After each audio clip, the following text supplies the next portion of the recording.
노래방 문이 열리고 화려한 원피스를 입은 여자가 들어섰는데 그 순간 성우의 심장이 멎는 것 같았어요.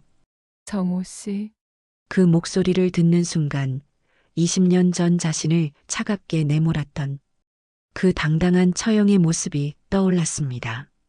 하지만 지금 눈앞에 선 이선영은 짙은 화장에 어색한 높은 구, 예전의 그 위엄은 온데간데 없었어요. 오래간만입니다. 선영의 목소리는 차가웠지만 미묘하게 떨리고 있었고 성우는 말문이 막혔습니다. 이 글이 어떻게 풀려나갈지 궁금하시다면 구독, 좋아요 눌러주시고 끝까지 시청해 주십시오. 박성우는 아침 7시면 어김없이 눈을 떴습니다. 알람 시계 소리보다 먼저 깨어나는 습관이 벌써 20년째였죠. 침대 옆 라디오 스위치를 켜고 낡은 슬리퍼를 신고 거실로 나갔습니다. 오래된 아파트 창문 밖으로 보이는 풍경은 여전했어요. 회색빛 건물들 사이로 아침 햇살이 스며들고 멀리서 들리는 차량 소음이 하루의 시작을 알렸습니다. 오늘은 맑은 하늘을 보이겠습니다. 기온은 영상 12도에서 23도 사이로 예상됩니다. 라디오에서 흘러나오는 기상예보를 들으며 성우는 전기포트에 물을 끓였어요. 인스턴트 커피 한 스푼, 설탕 반 스푼, 정해진 분량이었습니다. 커피 한 모금을 마시고 베란다로 나가 화분에 물을 주었어요. 시들어가는 고추와 상추, 그래도 매일 정성스럽게 돌보는 작은 텃밭이었습니다. 혼자 사는 집은 참으로 조용했어요. 벽시계 초침 소리와 냉장고 돌아가는 소리만 들렸습니다. 성우는 거울 앞에 서서 면도를 했어요. 거울 속 67세 남자의 얼굴에는 세월의 흔적이 깊이 패여 있었습니다. 희끗희끗한 머리카락을 빗으로 정리하고 깔끔한 셔츠를 입었어요. 누구를 만날 일도 없지만 단정한 모습을 유지하는 것이 자존심이었습니다. 오전 11시쯤 집을 나서 동네 국밥집으로 향했어요. 사장님, 오늘도 왔네요. 국밥집 아주머니가 반갑게 인사했습니다. 네, 오늘도 부탁드립니다. 성우는 자리에 앉아 순대국밥을 주문했어요. 혼자 먹는 식사지만 나름대로 소중한 시간이었습니다. 뜨거운 국물을 후루룩 마시며 창밖을 바라보는 것이 하루의 유일한 낙이었어요. 식사를 마치고 동네를 한 바퀴 돌았습니다. 공원 벤치에서 바둑을 두는 노인들, 아이들을 돌보는 할머니들, 장사를 준비하는 상인들, 모든 사람들이 각자의 삶을 살아가고 있었어요. 성우만 홀로 그 모든 것을 구경하는 관찰자 같았습니다. 가끔 아는 얼굴과 마주치면 가벼운 인사를 나누었지만 깊은 대화를 나눌 사람은 없었어요. 오후가 되면 집으로 돌아와 텔레비전을 켰습니다. 드라마도 보고 뉴스도 봤지만 딱히 마음에 와닿는 것은 없었어요. 저녁 식사는 간단히 라면을 끓여 먹거나 김치찌개를 만들어 먹었습니다. 요리 실력이 늘었다고 할 수는 없지만 그럭저럭 끼니는 때울 수 있었어요. 20년 전까지만 해도 인쇄소를 운영하며 바쁘게 살았습니다. 직원들과 술도 마시고 거래처 사람들과 골프도 쳤어요. 그때는 시간이 부족해서 고민이었는데 지금은 시간이 남아 돌아서 고민입니다. 사업이 부도나고 아내와 이혼한 후로 삶의 무게중심이 완전히 바뀌었어요. 그동안 당연하게 여겼던 모든 것들이 사라져버렸습니다. 저녁 8시쯤 되면 친구 김기수에게 전화를 걸었어요. 기수야, 뭐하냐? 성우야, 나 지금 노래방 정리하고 있어. 너도 한번 나와. 기수는 몇 년 전부터 작은 노래방을 운영하고 있었습니다. 성우에게는 가끔 찾아가서 옛 가요를 부르며 시간을 보낼 수 있는 유일한 공간이었어요. 그래, 금요일에 갈게. 성우는 일주일에 한두 번씩 기수의 노래방을 찾았습니다. 밤이 되면 침대에 누워 천장을 바라보며 생각에 잠겼어요. 아들 지우는 해외에서 살고 있고 연락도 뜸했습니다. 전 아내는 재혼해서 새로운 삶을 살고 있다고 들었어요. 처형 이선영은 이혼 후로 한 번도 만나지 않았습니다. 그녀는 늘 성우를 못마땅해 했고 동생의 이혼 후로는 완전히 연락이 끊어졌어요. 사는 게 참 조용하다 못해 심심해. 성우는 혼잣말을 중얼거렸습니다. 외로움이라고 하기에는 너무 익숙해져 버린 감정이었어요. 그저 담담하게 받아들이고 있었습니다. 내일도 오늘과 별반 다르지 않을 하루가 기다리고 있었죠. 라디오를 끄고 불을 끈 후 성우는 잠자리에 들었습니다. 창밖으로 들리는 야경의 소음만이 고요한 황혼을 깨뜨리고 있었어요. 금요일 저녁 성우는 평소보다 조금 일찍 저녁을 먹고 기수의 노래방으로 향했습니다. 지하철역에서 내려 골목길을 걸으며 네온 사인이 깜빡이는 상가들을 지나쳤어요. 기수의 노래방은 작지만 깔끔하게 정리되어 있었습니다. 성우야, 왔구나. 기수가 반갑게 맞이했어요. 응, 오늘은 기분이 어때? 성우는 가벼운 인사를 나누며 익숙한 자리에 앉았습니다. 두 사람은 맥주 한 병을 시키고 리모컨을 들었어요. 성우는 늘 부르던 그때 그 사람을 선택했습니다. 마이크를 잡고 노래를 부르는 동안만큼은 마음이 편해졌어요. 기수도 옛사랑을 불렀고 두 사람은 서로의 노래에 박수를 쳐주며 시간을 보냈습니다. 야, 성우야, 오늘은 좀 특별하게 해보자. 기수가 갑자기 말했어요. 특별하게? 뭘 말이야? 성우는 맥주를 한 모금 마시며 물었습니다. 내가 괜찮은 도우미 불러줄게. 요즘 혼자 지내느라 심심하잖아. 기수의 제안에 성우는 당황했어요. 아니야, 그런 건 필요 없어. 하지만 기수는 이미 전화를 들고 있었습니다. 잠깐만, 금방 올 거야.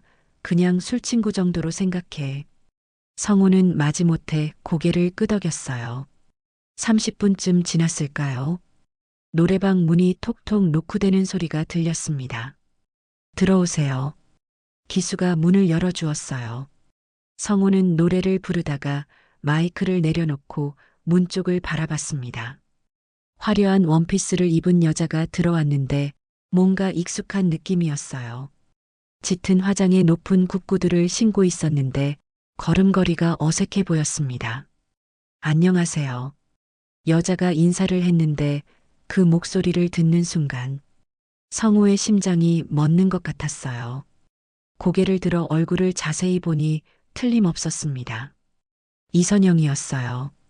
전 아내의 언니, 그 당당하고 냉철했던 처형이 이런 모습으로 나타날 줄은 꿈에도 생각하지 못했습니다.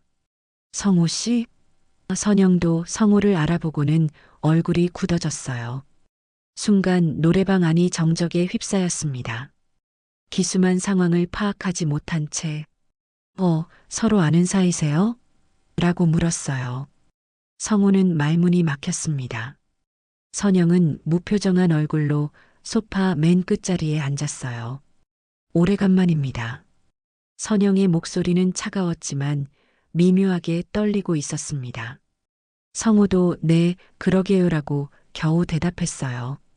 기수는 분위기가 이상하다는 것을 눈치챘지만 어떻게 할 줄 몰라 했습니다. 그럼 제가 노래 한 곡 불러드릴게요. 선영이 리모컨을 들고 미안을 선택했어요. 노래가 시작되자 선영은 마이크를 잡고 노래를 부르기 시작했습니다. 목소리는 여전히 좋았지만 예전의 자신감 넘치는 모습은 찾아볼 수 없었어요. 성우는 술잔을 들었지만 손이 떨려서 제대로 마실 수 없었습니다. 노래가 끝나고 또다시 침묵이 흘렸어요. 성우야, 나 잠깐 나갔다 올게. 기수가 자리를 피해 주었습니다. 둘만 남게 되자 더욱 어색했어요. 성우는 요즘 어떻게 지내세요? 라고 물었습니다. 그냥 지내요. 선영의 대답은 짧았어요. 선영 씨도 요즘 힘드시죠? 성우가 조심스럽게 말했습니다. 선영은 잠시 성우를 바라보다가 모르겠어요. 그냥 하루하루 살아가는 거죠라고 답했어요. 성우는 선영의 얼굴을 자세히 봤습니다. 주름이 늘었고 눈가에 피로가 묻어 있었어요. 예전에 당당했던 모습은 온데간데 없었습니다. 하지만 여전히 고든 자세를 유지하려고 애쓰는 모습이 보였어요. 성우 씨는 여전히 혼자 사세요? 선영이 물었습니다. 네, 혼자 살고 있어요. 성우가 답했어요. 지훈이는 어떻게 지내요? 선영이 조카 이야기를 꺼냈습니다. 해외에서 일하고 있어요. 가끔 연락해요. 성우의 대답에 선영은 고개를 끄덕였어요. 그때 기수가 돌아왔습니다. 미안해, 좀 급한 일이 있었어. 기수는 분위기를 파악하고 밝게 말했어요. 시간이 흘러 밤이 깊어갔습니다. 선영은 저는 이만 가봐야겠어요 라고 일어섰어요. 성우도 저도 일어나야겠네요 라고 말했습니다. 기수가 선영 씨 사정이 복잡해서 그래라고 성우에게 귓속말했어요. 성우는 무슨 뜻인지 정확히 알 수는 없었지만 뭔가 심상치 않다는 것을 느꼈습니다. 노래방을 나서며 선영과 성우는 어색한 작별 인사를 나눴어요. 그럼 안녕히 가세요. 네, 성우 씨도 조심해서 들어가세요. 각자 다른 방향으로 걸어가면서도 서로를 의식하고 있었습니다. 성우는 지하철을 타고 집으로 돌아가는 내내 선영의 모습이 머릿속에서 떠나지 않았어요. 왜 그곳에 있었을까, 무슨 일이 있었을까 하는 궁금증과 함께 복잡한 마음이 들었습니다. 그날 밤 집에 돌아온 성우는 잠을 이룰 수 없었습니다. 침대에 누워서도 계속 선영의 모습이 떠올랐어요. 화려한 원피스, 짙은 화장, 그리고 어색해 보이던 높은 굽구두까지 예전에 단정하고 엄격했던 처형의 모습과는 너무나 달랐습니다. 왜 그런 곳에서 일을 하게 되었을까요? 성우는 뒤척이며 밤을 지새웠어요. 다음 날 오후 성우는 산책을 나갔다가 우연히 동네 골목에서 선영을 다시 만났습니다.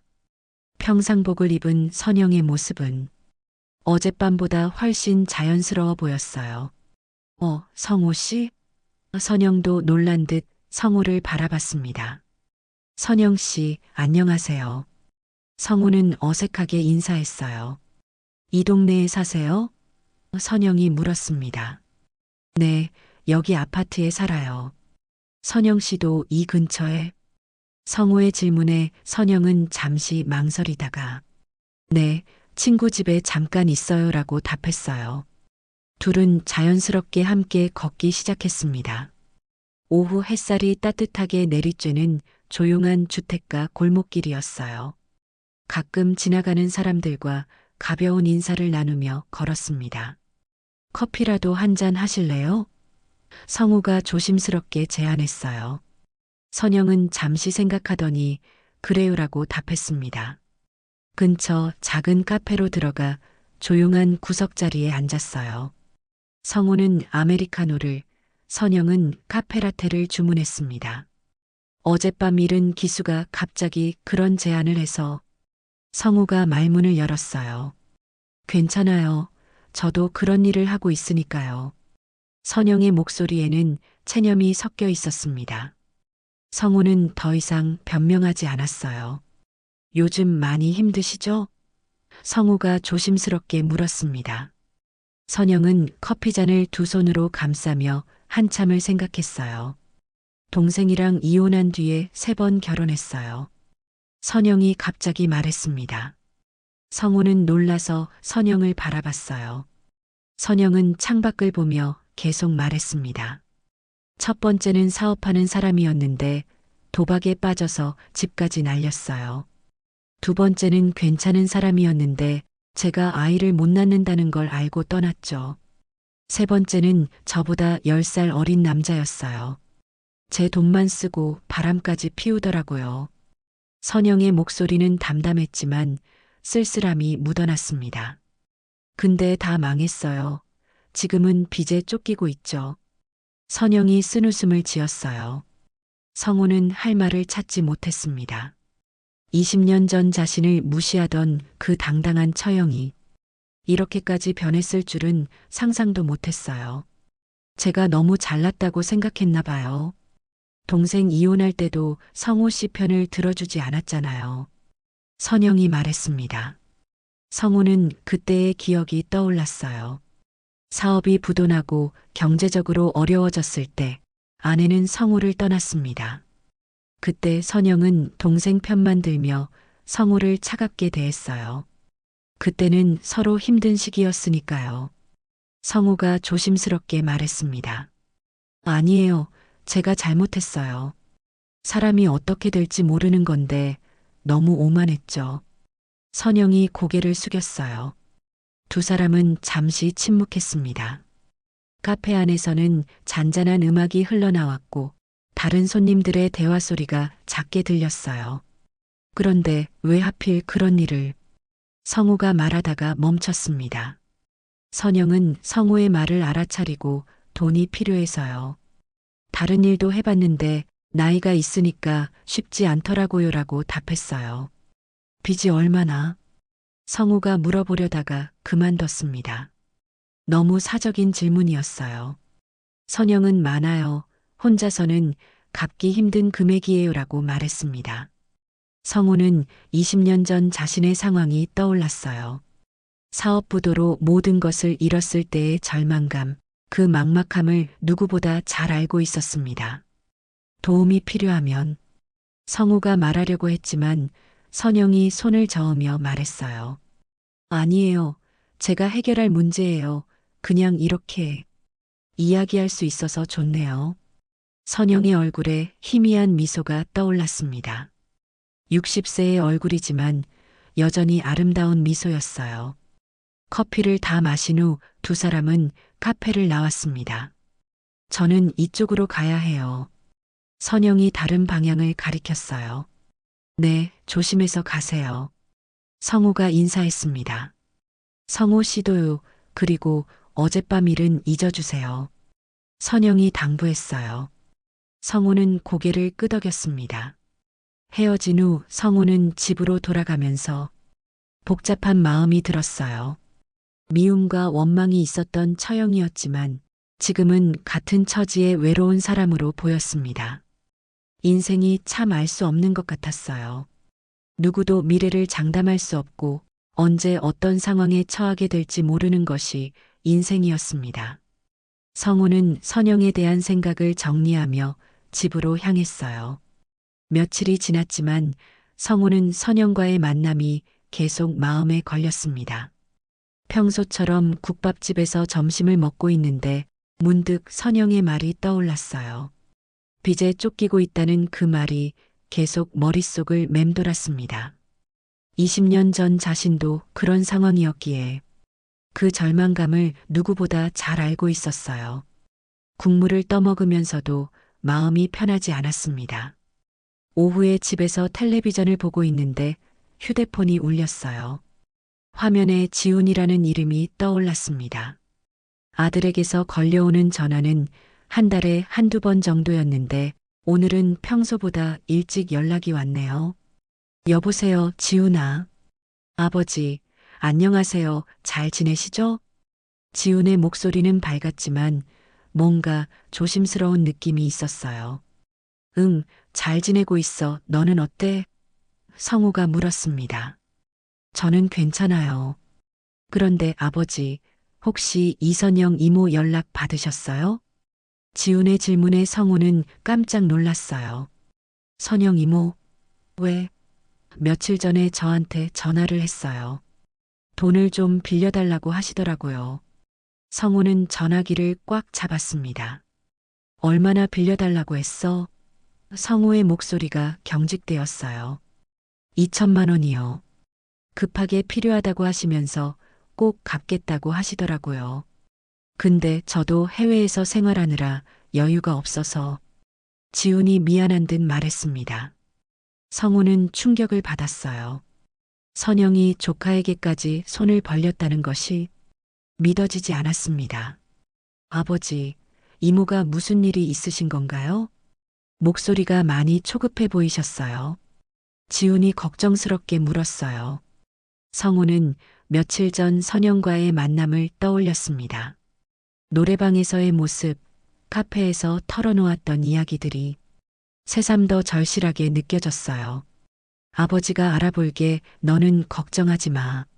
성우가 말했습니다. 전화를 끊은 후 성우는 한참을 생각했어요.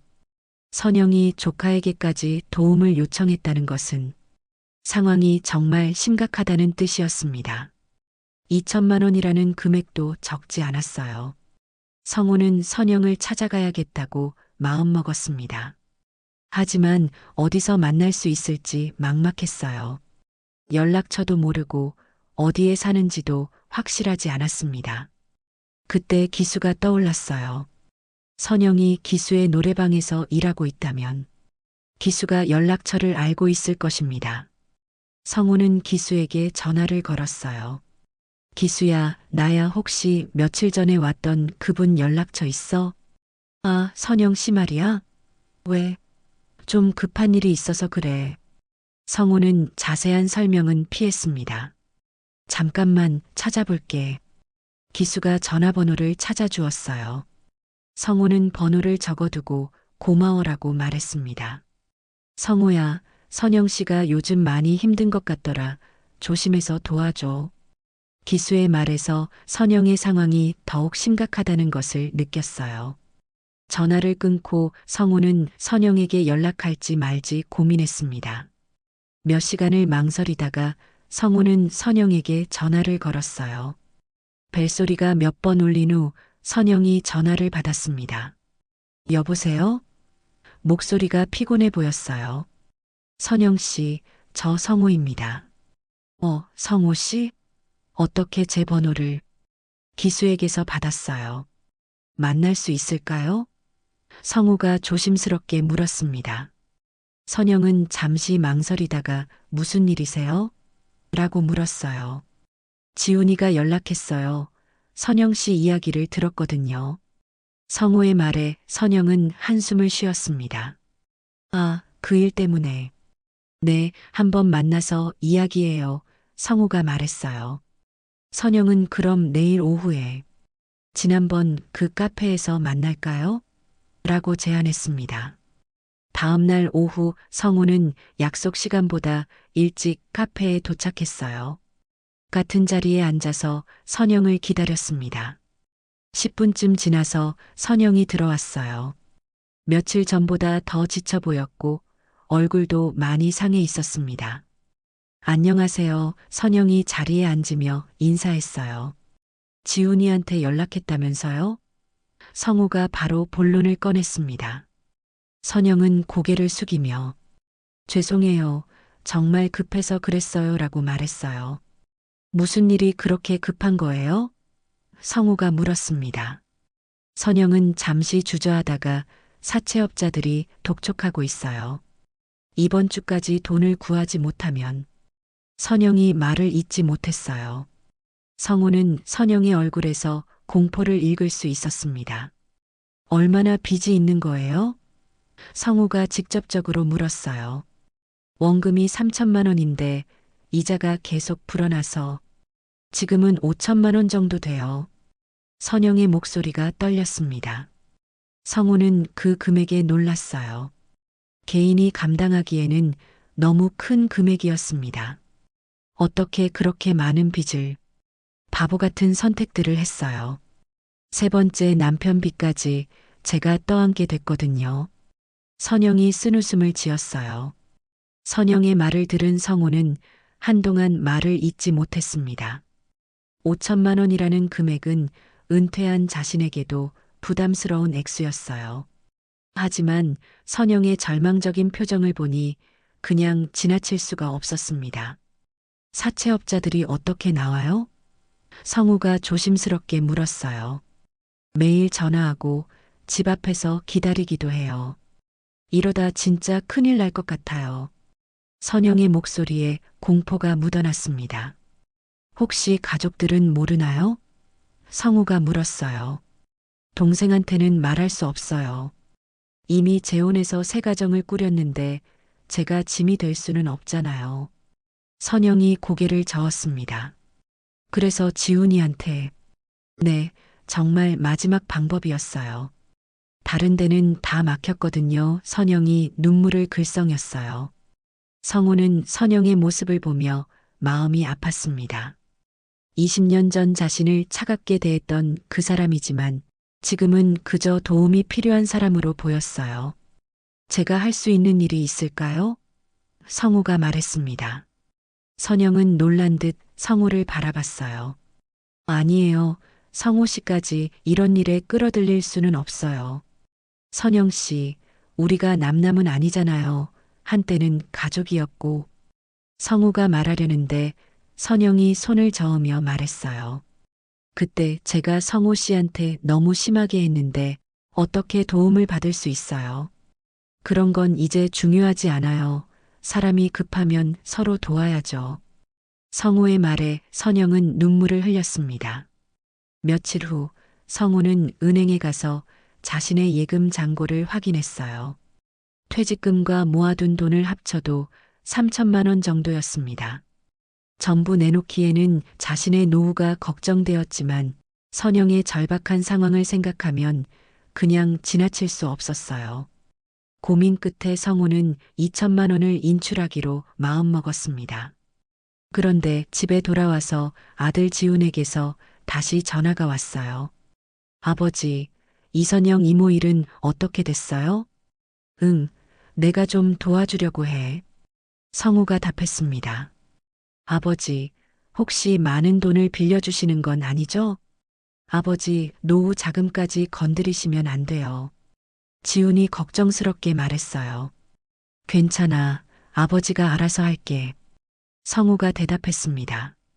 아버지, 제가 좀 알아봤는데 이모가 사채업자들한테 빚이 많다고 하더라고요.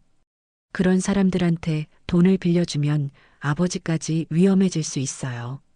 지훈의 말에 성우는 잠시 멈칫했어요. 아들 말이 맞았습니다. 사채업자들이 연루된 일에 끼어들면 자신도 위험해질 수 있었어요. 하지만 성우는 이미 마음을 정했습니다. 지훈아, 아버지가 판단할게. 너는 걱정하지 마. 아버지, 정말 조심하세요. 이모를 도와주시는 것은 좋지만 아버지 안전이 더 중요해요. 지훈이 당부했어요. 전화를 끊은 후 성우는 깊이 생각했습니다. 아들 말이 틀리지 않았지만 선영을 그냥 두고 볼 수는 없었어요. 다음 날 성우는 선영에게 연락해서 만나자고 했습니다. 같은 카페에서 만난 선영은 전날보다도 더 지쳐 보였어요. 어젯밤에 또 전화 왔어요. 내일까지 돈을 구하지 못하면 큰일 난다고 하더라고요. 선영이 떨리는 목소리로 말했습니다. 선영 씨, 제가 도와드릴게요. 성우가 말했어요. 아니에요. 정말 괜찮아요. 제가 알아서 해결할게요. 선영이 손사래를 쳤지만 성우는 이미 준비해온 봉투를 꺼냈습니다. 2천만 원 있어요. 일단 급한 불부터 끄세요. 성우가 봉투를 선영 앞에 놓았어요. 선영은 눈이 커지며 성우를 바라봤습니다. 이걸 어떻게 받을 수 있어요? 조건이 있어요. 성우가 말했습니다. 이 돈으로 급한 건 해결하시고 다시는 그런 곳에서 일하지 마세요.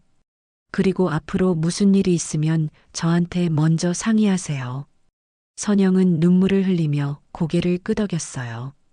성우 씨 정말 고마워요. 꼭 갚을게요. 천천히 갚으세요. 급하지 않아요. 선영은 한참을 울었습니다. 제가 성우 씨한테 그렇게 못되게 굴었는데 이렇게 도와주시다니. 과거 일은 잊어요. 지금이 중요하죠. 성우가 따뜻하게 말했어요. 선영은 봉투를 받으며 이 은혜는 평생 잊지 않을게요라고 말했습니다. 성우는 선영의 손을 가볍게 잡으며 무사히 해결되기를 바라요라고 말했어요.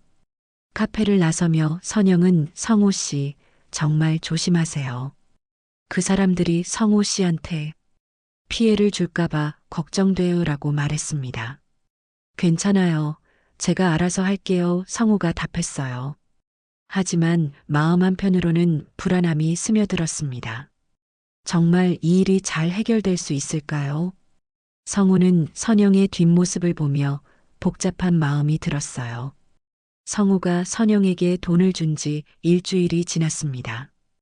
그동안 선영에게서 별다른 연락이 없어서 일이 잘 해결된 줄 알았어요. 평소처럼 동네 국밥집에서 점심을 먹고 집으로 돌아가던 중이었습니다. 아파트 입구에서 낯선 남자 2명이 성우를 기다리고 있었어요. 정장을 입었지만 뭔가 위압적인 분위기였습니다. 박성호 씨죠? 그중 한 명이 성우에게 다가왔어요. 네, 그런데 누구세요? 성우가 조심스럽게 물었습니다. 이선영 씨와 관련해서 잠깐 이야기 좀 하죠. 남자의 말에 성우는 가슴이 철렁했어요. 예상했던 일이 벌어진 것 같았습니다. 무슨 이야기인지 모르겠는데요. 성우가 대답했어요. 선영 씨가 성우 씨한테서 돈을 받았다고 하더라고요. 그런데 그 돈이 우리한테 와야 할 돈 아닙니까? 남자가 위협적인 톤으로 말했어요. 성우는 당황했지만 침착하게 대답했습니다. 그건 제가 개인적으로 빌려준 돈입니다. 아, 그러시군요. 그럼 나머지 돈은 언제 주실 건가요? 다른 남자가 끼어들었어요. 나머지 돈이 뭔 말씀이세요? 성우가 물었습니다. 선영 씨 빚이 2천만 원으로 끝나는 게 아니거든요. 이자까지 합치면 5천만 원인데 성우 씨가 나머지도 책임져야 하는 거 아닙니까?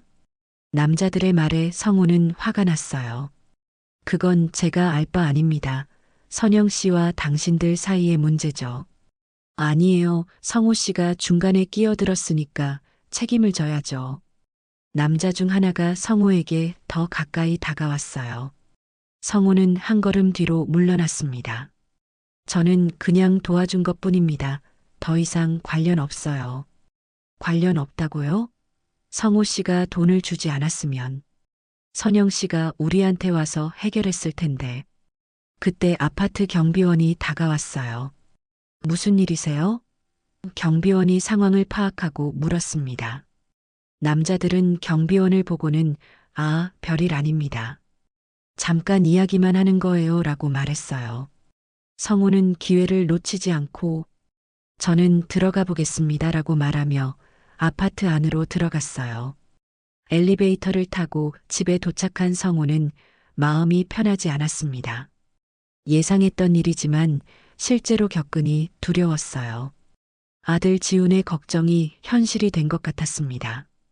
성우는 선영에게 전화를 걸었어요. 선영 씨, 저예요. 혹시 사채업자들한테 제 이야기를 했나요? 아니요, 안 했는데요. 왜요? 선영의 목소리가 놀란 것 같았어요. 아까 우리 아파트에서 그 사람들이 저를 기다리고 있었어요. 성우의 말에 선영은 한참 말이 없었습니다. 죄송해요. 아마 누군가 봤나 봐요. 제가 성우 씨한테서 돈을 받는 걸. 선영 씨는 괜찮으세요? 네, 일단은 괜찮아요. 2천만 원으로 좀 시간을 벌었거든요. 선영이 미안한 듯 말했어요. 근데 그 사람들이 나머지 돈도 제가 책임져야 한다고 하더라고요. 성우가 말했습니다. 그럴 리 없어요. 성우 씨는 관련 없는 일인데. 선영이 당황해서 말했어요. 어쨌든 조심하세요. 그 사람들이 뭘 할지 모르니까. 성우가 당부했습니다. 전화를 끊은 후 성우는 깊은 한숨을 쉬었어요. 며칠 동안 성우는 외출할 때마다 주변을 살폈습니다. 다행히 그 남자들은 다시 나타나지 않았어요. 하지만 불안한 마음은 계속됐습니다. 그러던 어느 날 저녁 기수의 노래방에 있던 도우미 정미경에게서 전화가 왔어요. 성우 씨, 저 미경이에요. 급한 일이 있어서 연락드려요. 무슨 일이세요? 성우가 물었습니다. 선영 씨 이야기를 좀 해드려야 할 것 같아서요. 만날 수 있을까요? 미경의 목소리가 심각했어요. 지금 만날 수 있나요? 네, 기수 씨 노래방 앞 카페로 오세요.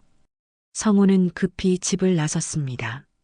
무슨 일인지 궁금했고 선영과 관련된 일이라면 들어봐야겠다고 생각했어요.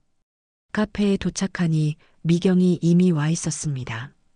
성우 씨, 와주셔서 고마워요. 미경이 인사했어요. 무슨 일이세요? 성우가 바로 물었습니다. 선영 씨가 여기서 일한 지 얼마 안 됐어요. 한두 달 정도? 미경이 말했어요. 그게 중요한 건가요? 네, 중요해요. 선영 씨가 이 일을 시작한 이유를 알아야 해요. 무슨 뜻이세요? 성우가 궁금해했어요. 선영 씨한테 아들이 있어요. 몇 년 전에 사라졌거든요. 미경의 말에 성우는 놀랐습니다. 아들이요? 네, 도박빚을 지고 잠적했어요. 선영 씨가 그 아들을 찾으려고 사람들한테 돈을 주고 탐정도 고용하고 그러다가 빚이 눈덩이처럼 불어난 거예요. 미경이 설명했어요. 성우는 충격을 받았습니다. 선영이 말했던 빚의 진짜 이유가 따로 있었던 것입니다. 그럼 지금도 아들을 찾고 있는 건가요? 네, 포기하지 않고 있어요. 그래서 계속 돈이 필요한 거죠. 미경이 안타깝게 말했어요. 성우는 선영의 마음을 이해할 수 있었습니다. 자식을 잃은 부모의 심정이 어떨지 충분히 짐작할 수 있었어요. 미경에게서 들은 이야기는 성우의 마음을 무겁게 했습니다. 선영이 사라진 아들을 찾기 위해 그 모든 고생을 하고 있었다는 사실이 가슴 아팠어요. 집으로 돌아가는 길에 성우는 선영에게 전화를 걸었습니다. 선영 씨, 만날 수 있을까요? 중요한 이야기가 있어요. 지금요? 무슨 일이세요? 선영의 목소리에 긴장감이 묻어났어요. 미경 씨를 만났어요. 선영 씨 아들 이야기를 들었습니다. 성우의 말에 선영은 한참 침묵했어요. 어디서 만날까요? 선영이 작은 목소리로 물었습니다. 지난번 그 카페에서 만나요. 성우가 제안했어요. 30분 후 카페에서 만난 선영은 평소보다 더 지쳐 보였습니다. 왜 말하지 않았어요? 성우가 조심스럽게 물었어요. 선영은 커피잔을 두 손으로 감싸며 부끄러웠어요. 제대로 키우지 못한 아들 때문에 이렇게 된 거니까라고 답했습니다. 아들이 언제부터 연락이 안 됐어요? 3년 전부터요. 도박빚이 있다고 하더니 어느 날 갑자기 사라졌어요. 선영의 목소리가 떨렸어요. 혹시 위험한 사람들한테 쫓기는 건 아닐까요? 성우가 걱정스럽게 물었습니다. 그럴 수도 있어요. 그래서 더 빨리 찾아야 하는 거죠. 선영이 눈물을 글썽였어요. 지금까지 어떻게 찾아봤어요? 사람들한테 돈을 주고 정보를 얻으려고 했는데 다 가짜 정보였어요. 탐정사무소도 몇 군데 다녀봤고 선영이 한숨을 쉬었습니다. 성우는 선영의 심정을 이해할 수 있었어요. 자식을 잃은 부모라면 무엇이든 할 것입니다. 그래서 그렇게 많은 빚을 지게 된 거군요. 네, 바보 같은 짓이었지만 다른 방법을 모르겠더라고요. 선영이 자책하며 말했어요. 지금도 아들을 찾고 계신 거예요? 네, 포기할 수 없어요. 제 아들인데. 그때 성우의 휴대폰이 울렸습니다. 모르는 번호였지만 받아봤어요. 박성우 씨죠? 이선영 씨와 함께 계신가요? 남자의 목소리였는데 며칠 전 아파트에서 만났던 그 사람 같았어요. 누구세요? 성우가 경계하며 물었습니다.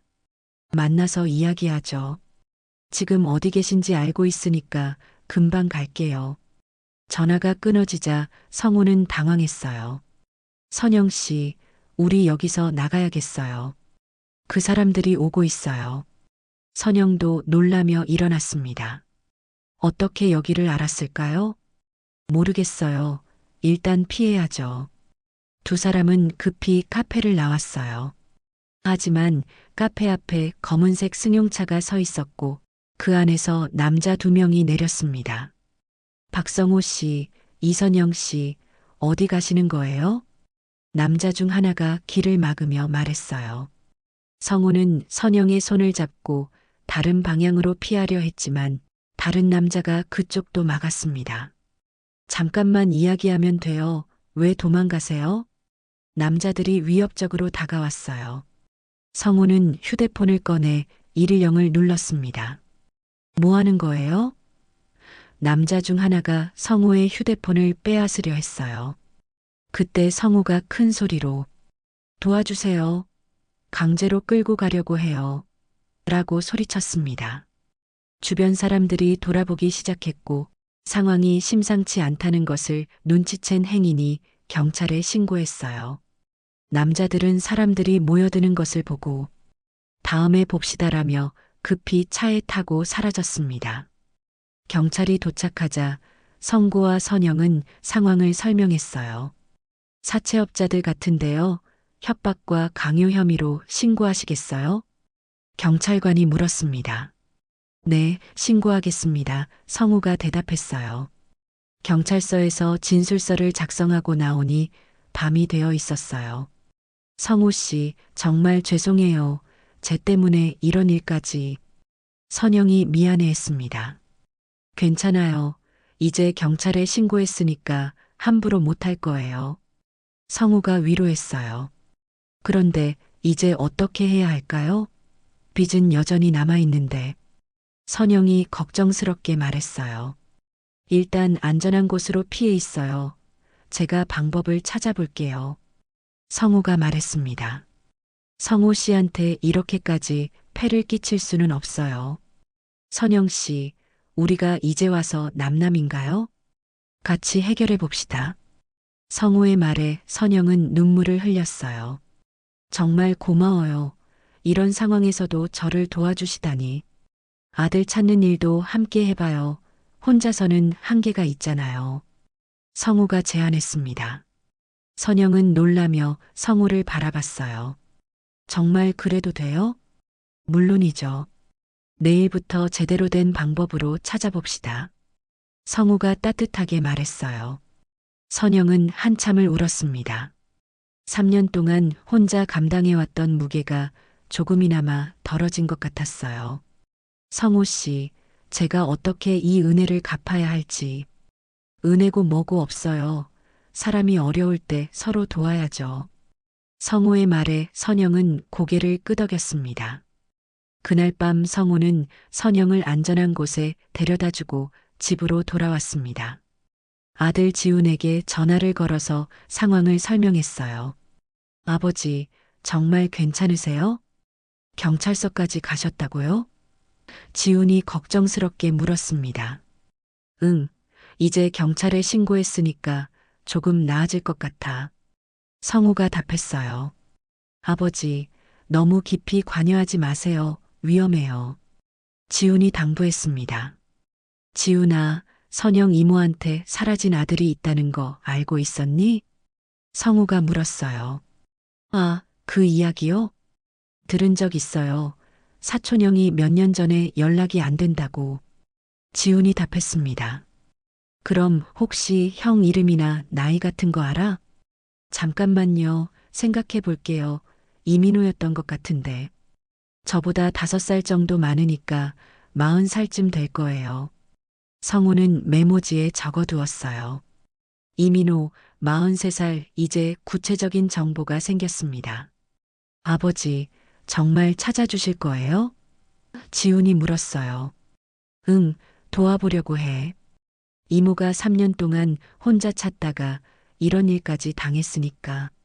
성우의 말에 지훈은 아버지가 좋은 일 하시는 거네요. 조심하시고요라고 말했습니다.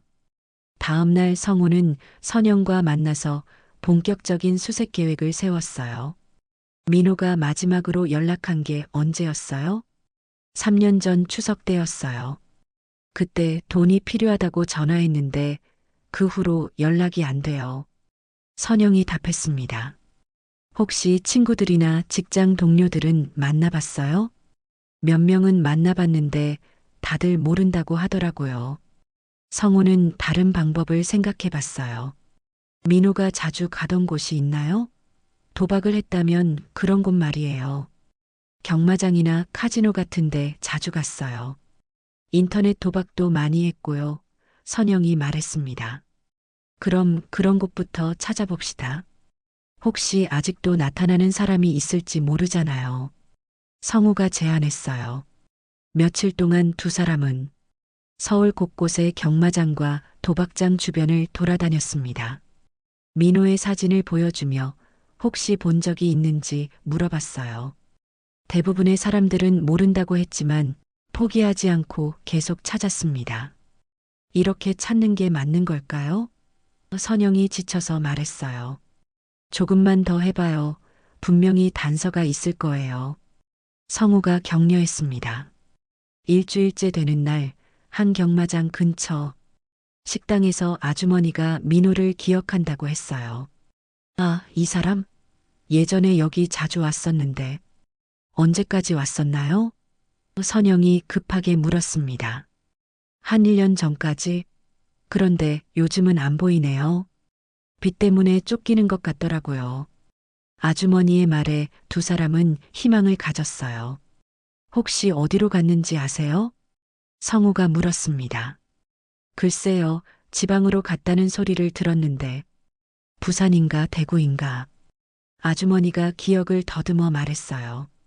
확실하지는 않지만 친구가 지방에 있어서 그쪽으로 갔다고 했던 것 같아요. 이 정보라도 큰 수확이었습니다. 드디어 민호의 행방에 대한 단서를 찾았어요. 그날 저녁 두 사람은 작은 식당에서 저녁을 먹으며 이야기했어요. 정말 찾을 수 있을까요? 선영이 불안해했습니다. 찾을 수 있어요. 이제 방향이 생겼잖아요. 성우가 확신에 찬 목소리로 말했어요. 성우 씨 덕분이에요. 혼자였다면 포기했을 거예요.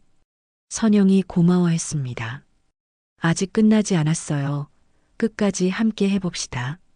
며칠 후 성우는 지방의 몇몇 도시에 있는 지인들에게 연락해서 도움을 요청했어요. 민호의 사진과 정보를 보내서 혹시 본 적이 있는지 물어봤습니다. 부산에 사는 친구에게서 연락이 왔어요. 성우야, 이 사람 비슷한 사람을 봤는데 확실하지는 않지만 한번 와서 확인해봐. 성우는 즉시 선영에게 연락했습니다. 선영 씨, 부산에서 민호 같은 사람을 봤다고 해요. 같이 가봅시다. 성우의 말에 선영은 떨리는 목소리로 정말요? 정말 민호일까요? 라고 물었어요. 가봐야 알겠지만 희망적이에요. 다음 날 두 사람은 부산행 기차에 몸을 맡겼습니다. 선영은 내내 손을 떨며 창밖을 바라봤어요. 부산에 도착해서 성우의 친구를 만났습니다. 여기 건설 현장에서 일하는 사람인데 사진이랑 비슷해. 친구가 안내해준 곳에서 드디어 민호를 찾았어요. 야윈 모습이지만 분명히 민호였습니다. 민호야. 선영이 달려가서 아들을 껴안았어요.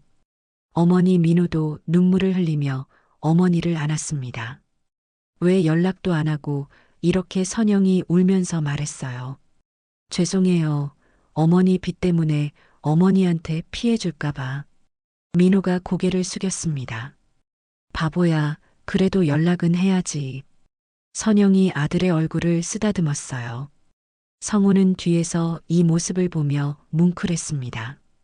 3년 만에 모자 상봉이었어요. 몇 달이 지난 후 선영은 빚을 정리하고 민호와 함께 작은 분식집을 열었습니다. 성우는 가끔 들러서 라면을 먹으며 이야기를 나눴어요. 성우 씨, 정말 고마워요. 성우 씨가 아니었다면. 선영이 감사 인사를 했어요. 다 지난 일이에요. 이제 새로 시작하면 되죠. 성우가 웃으며 답했습니다. 이제 우리 서로 미워하지 말아요. 성우가 말했어요. 선영은 60세의 얼굴에 잔잔한 미소를 지었습니다. 네, 이제 정말 가족 같은 사이네요. 성우는 생각했어요. 인연은 버려진 줄 알았을 때 다시 돌아오는 법이구나. 분식집에서 나오며 성우는 마음이 따뜻했습니다. 황혼의 삶도 나쁘지 않다는 생각이 들었어요. 끝까지 함께 해주셔서 감사합니다.